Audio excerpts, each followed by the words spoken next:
School ഐറ്റംസുകളുടെ വർണ്ണവിസ്മയം തീർത്തുകൊണ്ട് അന്ന ഷൂസ് ആൻഡ് സ്പോർട്സ് ഒരുങ്ങിക്കഴിഞ്ഞു. പുതിയ മോഡലുകളിലും ബ്രാൻഡുകളിലുമുള്ള ബാഗുകളും കുടകളും ഒരുക്കി കുരുന്നുകളെ വരവേറ്റുകൊണ്ട് അന്നയുടെ സ്കൂൾ കളക്ഷൻസ്. മിതമായ നിരക്കിൽ നിങ്ങൾക്ക് മാത്രമായി ഒരു showroom. Anna shoes and sports, Canara ബാങ്കിന് മുൻവശം, ചേലക്കര. ഒരു രാത്രി പുലർന്നപ്പോൾ ഉറ്റവരെയും ഉടയവരെയും നഷ്ടപ്പെട്ട് സ്വപ്നങ്ങൾ കൈവിട്ടുപോയ വയനാട് മുണ്ടക്കൈയിലെ ബാക്കിയായ ജീവിതങ്ങൾക്കൊപ്പം കൈത്താങ്ങായി നിൽക്കുകയാണ് ചേലക്കര പുലാക്കോട് സ്വദേശിയായ ജോസഫ്. തന്റെ 41 സെന്റ് ഭൂമിയിൽ നിന്നും 15 സെന്റ് സ്ഥലം വയനാട്ടിലെ ദുരന്തബാധിതരായ 3 കുടുംബങ്ങൾക്ക് നൽകാനാണ് അദ്ദേഹത്തിന്റെ തീരുമാനം.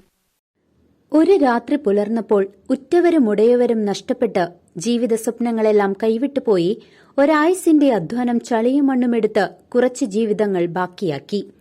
വയനാട് മുണ്ടക്കൈയിൽ നടന്ന ഉരുൾപൊട്ടലിൽ നിരവധി സഹോദരങ്ങളെയാണ് നഷ്ടപ്പെട്ടു പോയത്. പടുത്തുയർത്തിയ സ്വപ്നങ്ങളെല്ലാം പ്രകൃതി ദുരന്തത്തിനു മുന്നിൽ ചാമ്പലായപ്പോൾ മൂകസാക്ഷികളായി കുറച്ച് ജീവിതങ്ങൾ ബാക്കിയായി. ഇവരുടെ ഇനിയുള്ള ജീവിതത്തിന് കൂട്ടായി ഈ നാട് മുഴുവൻ കൈകോർത്തപ്പോൾ ചേലക്കരയുടെ ഒരു കൊച്ചു ഗ്രാമത്തിലിരുന്ന് ടാപ്പിംഗ് തൊഴിലാളിയായ ജോസഫും ഒരു കൈ സഹായം നൽകുകയാണ് ഈ സഹോദരങ്ങൾക്ക്.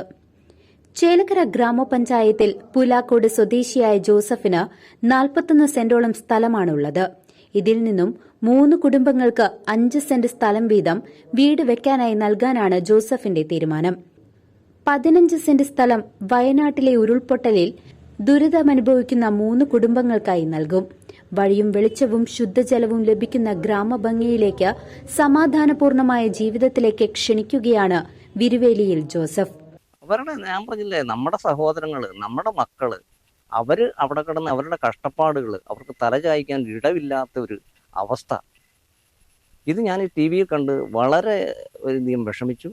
പക്ഷെ അവരുടെ ആ അവസ്ഥയ്ക്ക് നമ്മൾക്ക് ചെയ്യാവുന്ന ഒരു എളിയ സംഭാവന, അത് 3 കൂട്ടർക്ക് കൊടുക്കാമെന്ന് പറഞ്ഞതിൻ്റെ കാരണം വേറൊന്നുമല്ല. ഇത് ഒറ്റപ്പെട്ടവർ വരരുത്. അവർ 3 ഒരു ഏരിയയിൽ നിന്ന് 3 കൂട്ടർ വരികയാണെങ്കിൽ അവർക്കൊരു ഒന്നിച്ച് നിൽക്കാൻ, അവർക്ക് കമ്മ്യൂണിക്കേഷൻ നടത്താനുള്ളൊരിതുണ്ടല്ലോ. നമ്മളിവിടെ ഒരാൾ ഒറ്റപ്പെട്ട് കഴിഞ്ഞാൽ അവർക്ക് നമ്മളുമായിട്ട് വലിയ ബന്ധമില്ല.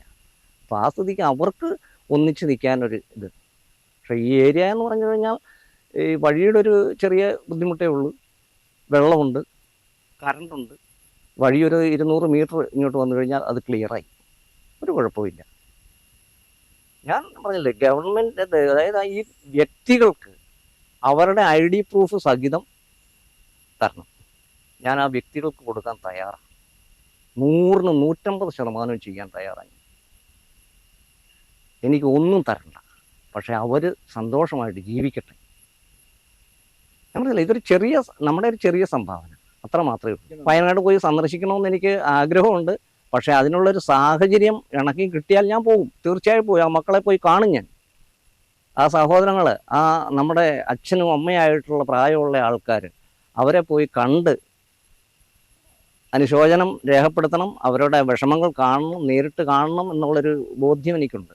പക്ഷേ അത് ദൈവം അനുവദിക്കുന്നെങ്കിലേ പറ്റുള്ളൂ. പിന്നെ അവിടെയുള്ള ഉദ്യോഗസ്ഥന്മാരും അതിനോടനുബന്ധിച്ചുള്ള ആൾക്കാരും നമ്മളോട് സഹകരിക്കുമെങ്കിൽ ഞാൻ പോകും. കണ്ടെത്തി അവരുമായിട്ട് സംസാരിക്കാനും അവരുടെ ദുഃഖങ്ങൾ പങ്കുചേരാനും, ഒന്നിച്ച് അവരോടൊത്ത് ഒരു നേരത്തെ ഭക്ഷണം ഒരുമിച്ച് പങ്കുചേരാനും ഒക്കെ ആഗ്രഹിക്കുന്ന ആളാണ് ഞാൻ. ഭക്ഷണത്തിൻ്റെ ഇതുകൊണ്ടല്ല ഞാൻ ആഗ്രഹിക്കുന്നത്, പക്ഷേ അവരുടെ ആ വേദനയിൽ നമ്മുടെ ഇത് പങ്കുചേരുക എന്നുള്ളൊരൊറ്റ കാര്യം മാത്രമേ ഉള്ളൂ. കഴിയാവുന്ന ഒരു സഹായം നൽകി മറ്റുള്ളവരുടെ ദുഃഖങ്ങൾക്കൊപ്പം പങ്കുചേരുക എന്ന മഹത്തായ കർമ്മം കൊണ്ട് മാതൃകയാവുകയാണ് ചേലക്കരക്കാരൻ ജോസഫ് ഏട്ടൻ. പഞ്ചായത്തിൽ ഞാൻ അറിയിച്ചിട്ടുണ്ട്. അപ്പോൾ പഞ്ചായത്തിലേക്ക് ഞാൻ കൊടുക്കില്ല. അവിടെയുള്ള വ്യക്തികൾക്ക് അവരുടെ ആവശ്യത്തിന് വേണ്ടി 3 കുടുംബങ്ങൾക്ക് താമസിക്കാൻ വേണ്ട എന്നാൽ കഴിയുന്ന സഹായവും ഞാൻ ചെയ്യും. അവരിവിടെ വന്നു കഴിഞ്ഞാൽ പട്ടിണിയൊന്നും കിടക്കില്ല, ആഹാരത്തിനൊന്നും അവർ ബുദ്ധിമുട്ടുണ്ടാവുകയില്ല. അതിനുള്ള സംവിധാനം അവരിവിടെ വരുന്ന കുറച്ച് കാലത്തേക്ക്, എത്ര കാലത്തേക്ക് പറയാൻ പറ്റില്ല, ദൈവം ഇത്രയൊക്കെ തന്നില്ലേ. CCV news, Chelakkara.